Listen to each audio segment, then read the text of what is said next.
Hey everyone, welcome to this pop-in episode of the Coffee People podcast, presented as always by the Roast West Coast Coffee Network. I'm your host, Ryan Woldt. That was a lot of P's right in a row. I'm joined once again by the founder of Cozy Canine Coffee, Caroline Manimtim.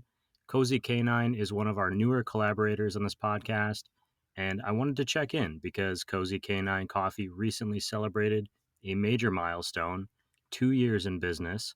Carolyn, congratulations and welcome back to Coffee People. Thank you so much. I'm so excited to chat with you again. I can't believe so much time has passed so fast. Like, even when you said 2 years, it doesn't even feel like that at all. It's so wild. It is crazy. It's always enjoyable to connect with you, even though it doesn't happen often enough. There just seems to be this kind Mhm. of joyful cloud that envelopes you and your brand. Aw, thank And it's something you. that I appreciate when I see like in my feeds or, in the world. And Mhm. I'm sure there's a lot to talk about, but the only question I really care about is how's your inspiration and your dog Rhys doing these days? He's doing so well. He's actually right here. He's sitting at my lap right now. So he's definitely a mama's boy. So he's kind of like my shadow. Glad to hear it. I have a shadow. Keto is just outside this little booth of mine, but he's in Yes. trouble right now because as soon as I Oh was getting no. ready for the show, I went to put my car keys away and he bolted for the door thinking we were going somewhere. And I had to Oh no. collect him and get him back Yes. here so I could be ready in time. Yeah. He was ready for an adventure. He does not like the idea that someone might leave him behind. That is for sure. Yeah. Yeah. And you got him very shortly after our last talk, right? I adopted him almost explicitly because you talked me into it.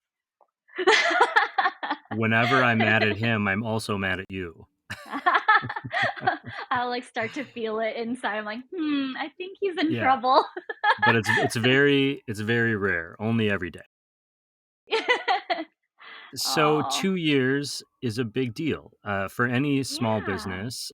When you're young, every year is a big milestone, but 2 kind of gets you past this statistic you hear about of businesses not making it Sure, or, yeah. taking on. Have you had a chance to it's been about a month since then. Have you had a chance to Mhm. reflect on that? What does this mean to you? Yeah, I mean, when we first started out, a lot of it was felt uh like throwing spaghetti at the wall and seeing what sticks, And I think that for me, it was really important in the first 2 years to see if we even had something that was going to resonate with other people. You know, San Diego has, like we talked about, has so much coffee and always more adding to it, which is great. And I love it.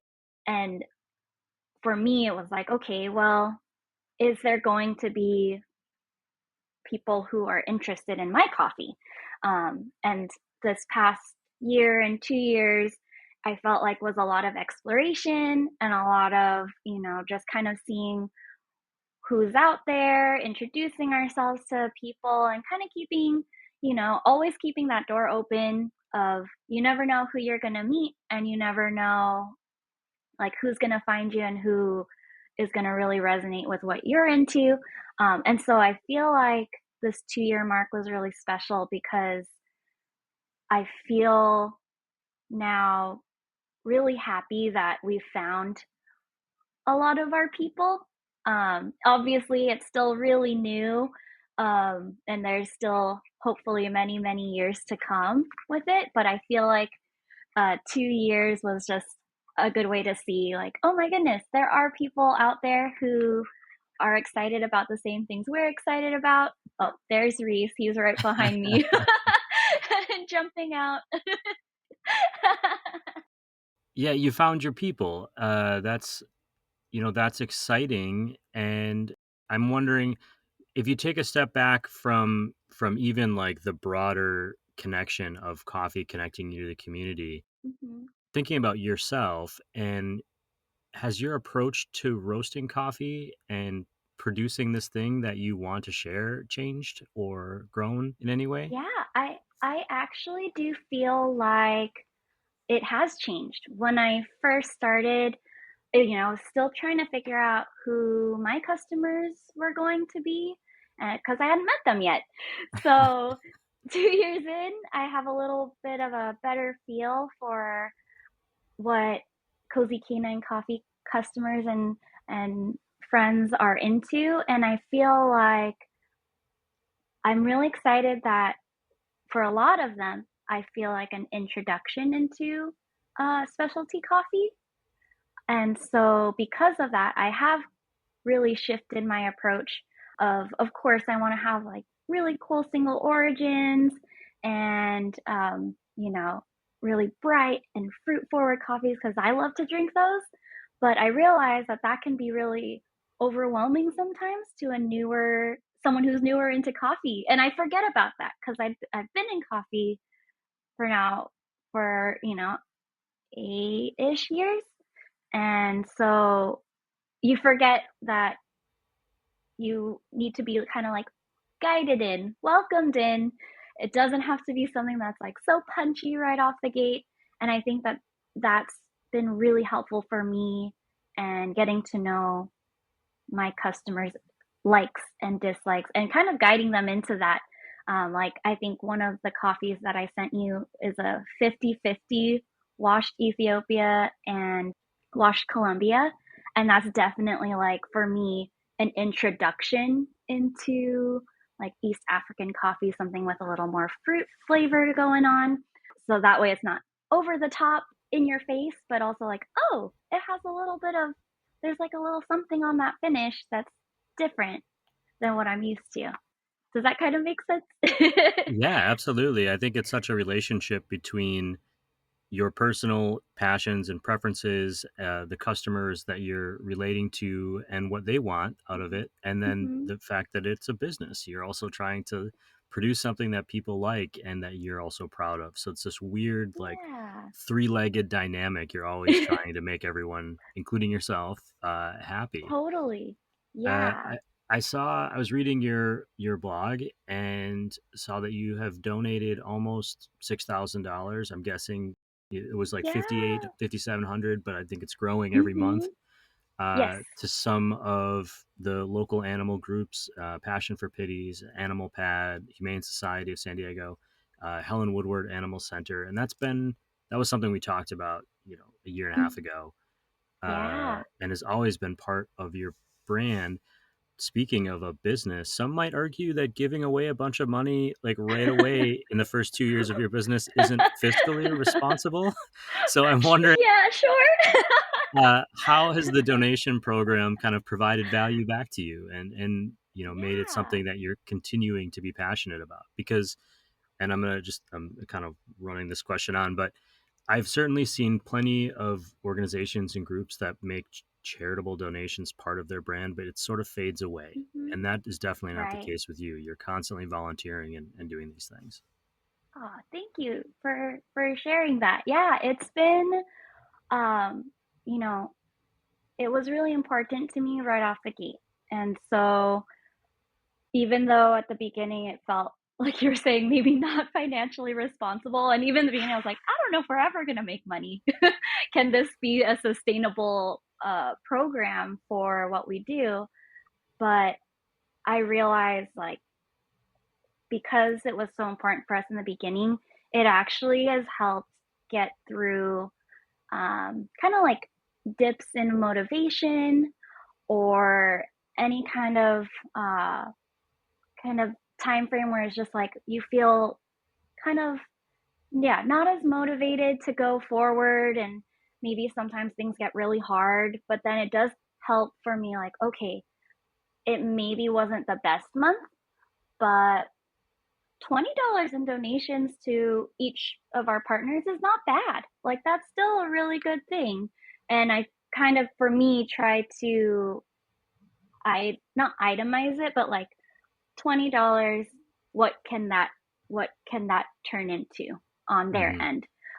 And so for me, I think a lot of that has been a really good way for us to connect with other people in the San Diego community, especially with meeting folks in different pop-ups. So, for example, we started off doing a lot of dog events, and then which was great, and we have a lot of regulars that we've met through there.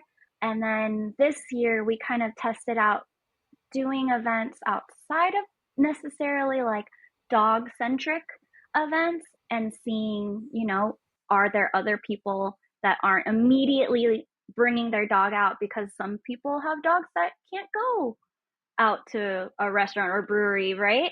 And we found that, oh, we found other people that way too. And then another really helpful approach, I guess, for us is doing other sorts of activities to support. So the financial part of it, of our donation program, has been pretty steady. We're really fortunate to have kind of between like $20 and sometimes as upwards of like $70 per month. I usually send it, or I do send it out every month on our monthly newsletter of just Mm-hmm. a quick little update. I just find that that's important when you're saying you're going to do donations. I think it's important to tell the people who are purchasing what you've donated. Sure. so so that's like always part of our monthly newsletter. But other ways to contribute, we did our very first walk for animals with the San Diego Humane Society, which was so much fun. It's a pretty quick, it's like a 2 mile walk around Liberty Station, but you get a bunch of people. It's kind of like when you're in school and you do Mm-hmm. like a fun run and they're like, how many laps? So it was kind of like that. And I thought it would be really fun because when I first got Rhys, we walked the event and I had a blast. And then the next year was we had Cozy Canine. So we were a vendor at the event and we were right by the starting line. And I had so much fun, but I was so jealous because I wanted to walk. I was like, this looks like so much fun.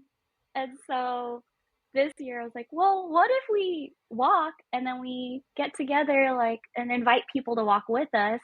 So I made like a shirt design for everyone to join our team, and then just a small like 4 ounce bag of coffee as like a thank you for joining. But then everybody else who joins also raises money. So together we're just like one big team, and our goal was 1,000. And by the end of it, we were able to raise just a little over 2,300. Yeah. More than And double. I was, yeah, I was like in tears because I was not expecting it at all. And on the day of, it was just so much fun because we passed out everyone's t-shirts and we got to walk together all matching.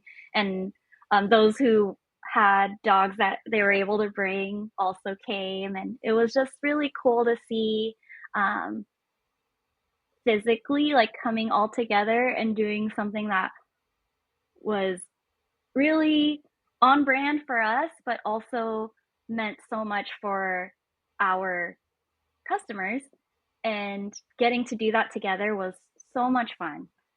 I mean, there's no way to really measure like the value of all the time and effort you put into these other things, or even just with every like I received your coffees in the mail today, and there was a little thing telling me about the donation program in there and like where the Yeah. money goes, and I was thinking, every single person who gets one of these orders sees this, and it makes them think about maybe they don't end up donating more money to those Sure. groups, but they think about the things that they value in their life, and could I give a dollar here, a dollar there, and it's this big kind of Yeah. ballooning collaborative community.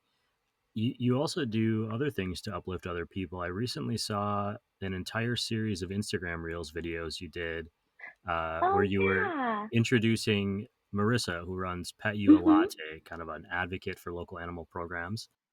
Yeah. I'm going to link to that so people can watch those. But what I want to know from you is Oh how did it feel to be the interviewer and not the sure. interviewee?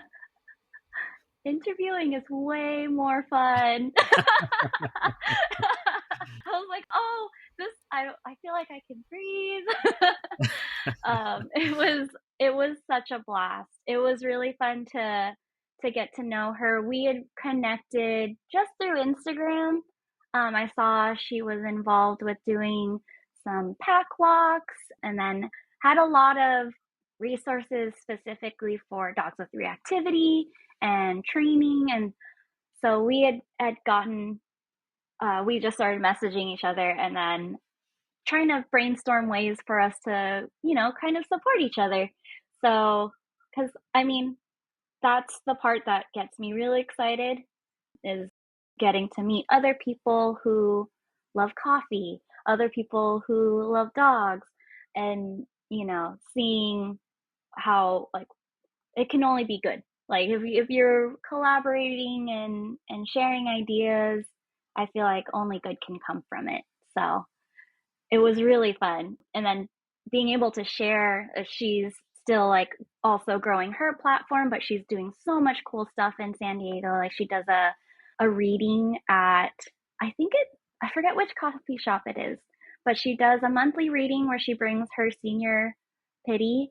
And she does like a reading for kids so that they can see how other dogs, even a big dog could be calm. And I just thought that was the coolest thing. Carolyn, I have this new idea that I've been working on called the espresso Mm-hmm. round. I don't believe that anyone can truly ever be known, but we can learn a series of arbitrary random facts about them to give us some insight about who they are. Yes. So, Caroline Manimtim of Cozy Canine Coffee, I'd like to welcome Yes. you to the espresso round, a series of quick answer questions. I'm going to start with Awesome. our first question is, if the fate of the world depended on you singing karaoke, what song would you sing? Can I say two? Sure. It would either be Kiss Me by Sixpence None the Richer or Hopelessly Devoted to You by Olivia Newton-John because I I love Grease. can't say either of those songs would have been one I would have guessed for you. If you could have a coffee with one living celebrity, who would it be and why? Oh, one living celebrity. Oh, I'm so bad with like celebrity names. um, You hmm. can say like that one person in that thing that one time. That's fair. Yeah, I'm trying to think of who. Oh, I feel like I'm cheating, but I would like to have coffee with Billy Boyd. He plays Merry in Lord of the Rings. He and Dominic Monaghan. I was gonna say, can I pick two again? Because they have a podcast that they did during like 2020, 2021.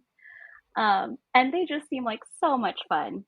Um, and it was kind of like, oh, I was listening to their podcast, one, because I'm a big Lord of the Rings nerd, but also when I was listening to it, I was like, oh, celebrities are just like, they can also be normal, silly people too that play video games. And that's great.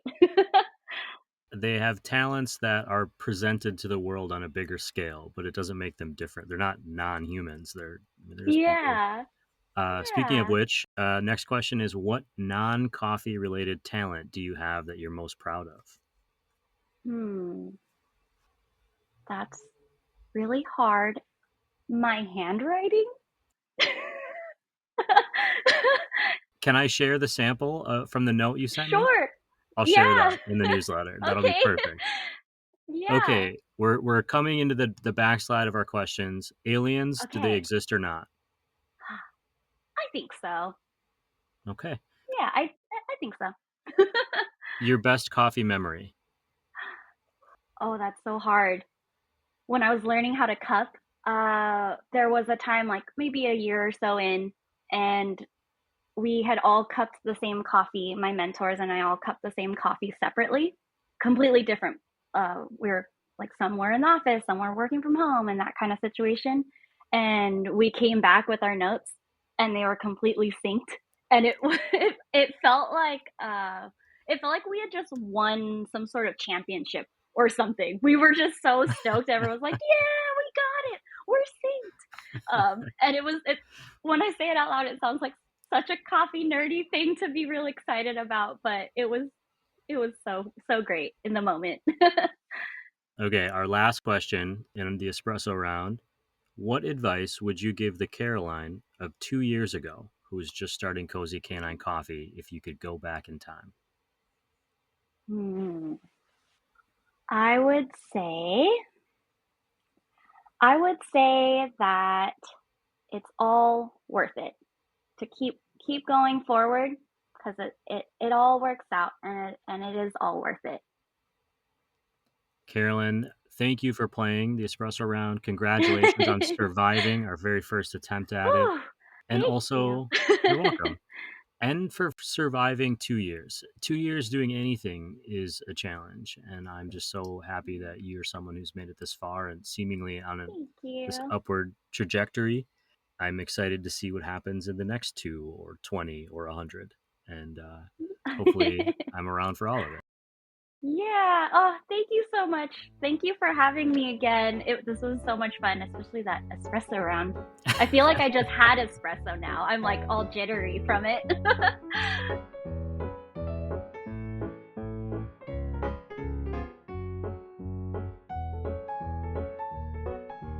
Hey everyone, thank you for popping into this Coffee People podcast conversation with Cozy Canine Coffee's founder and head roaster, Carolyn Manimtim. The Coffee People podcast is part of the Roast West Coast Coffee Network and presented by Roastar Coffee Packaging. And I'm your host, Ryan Woldt. Some quick key takeaways from the pop-in today.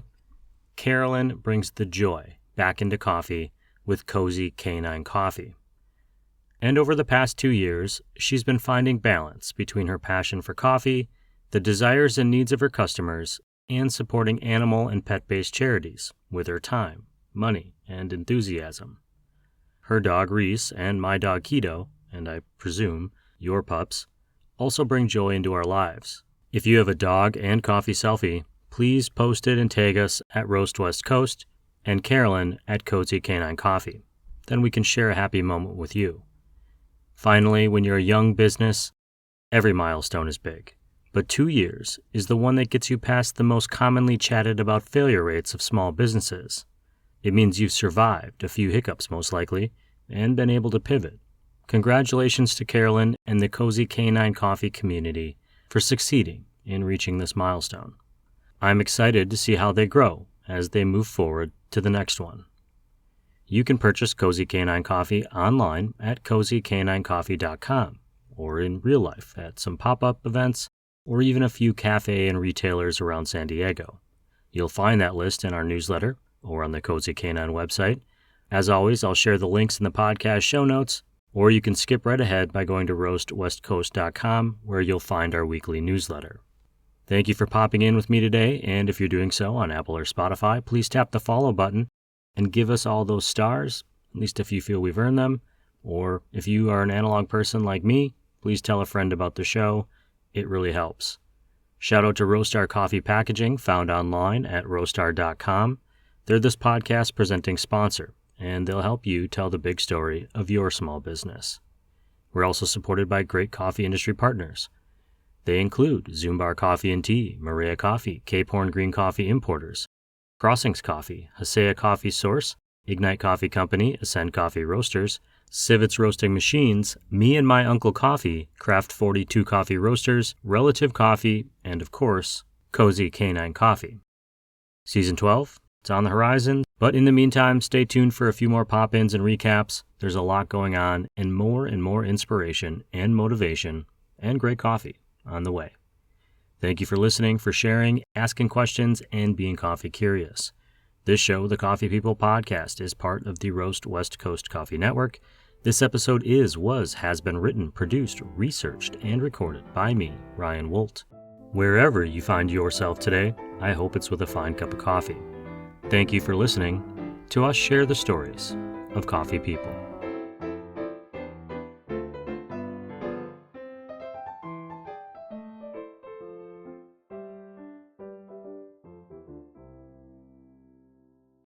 On our last show, I asked you what you normally drink, but I'm wondering if you're not drinking coffee, what are you drinking these days?